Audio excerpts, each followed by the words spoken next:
Esta reflexão nos diz que, participando da missa, estaremos fazendo um grande apostolado em favor dos nossos irmãos.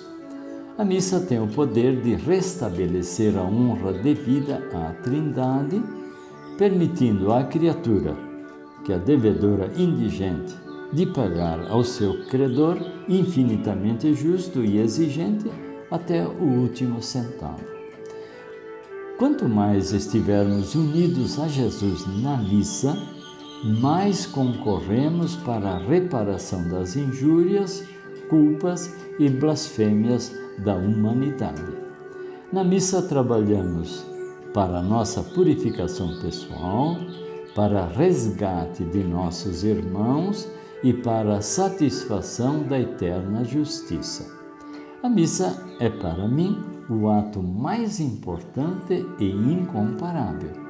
Eu, pobre criatura, na missa posso adorar a Deus infinitamente, posso render-lhe graças inteiramente, posso suplicar-lhe com toda a perfeição e reparar sua honra plenamente. Cada cristão, ao celebrar a missa com Jesus, atinge estes fins. Para a missa deveriam convergir todos os nossos esforços e pensamentos.